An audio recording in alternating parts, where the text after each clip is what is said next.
Hello, and welcome to our lesson on legal and contractual management.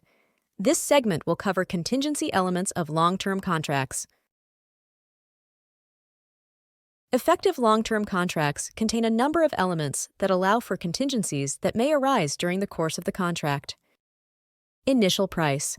For effective long-term contracts, the buyer should carefully determine an appropriate initial price. This starting point serves as the basis for future price adjustments.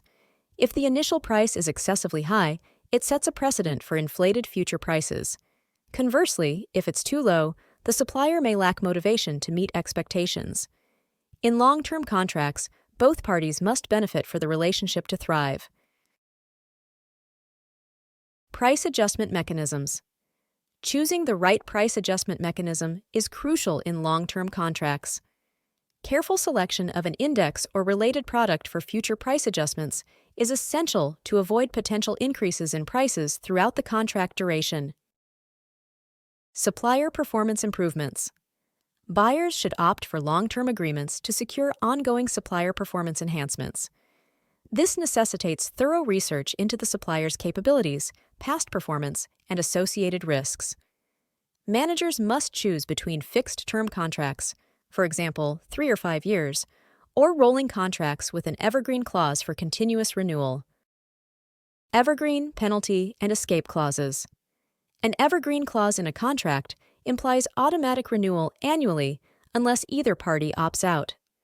A well-designed evergreen clause should include periodic reviews, typically yearly, and a performance-based reward system for the supplier. If expectations are not met, the purchasing manager can request corrective action and potentially charge back expenses.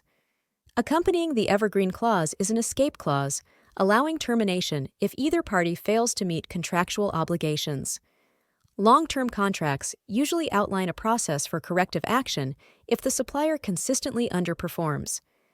The buyer must notify the supplier within a set time frame of any performance issues, allowing them to rectify them. Failure to meet agreed-upon performance levels within the specified time frame can lead to contract termination. Additionally, long-term contracts should also contain appropriate clauses covering conflict resolution, termination procedures, and handling unexpected requirements to mitigate potential issues down the line. Although contingency planning might extend the negotiation process initially, it can be extremely valuable in the future if problems arise. This is the end of this segment of our lesson. In the next segment, we shall discuss non-traditional contracting. This course is presented to you by South Europe College. Thank you for listening, and see you on our next segment.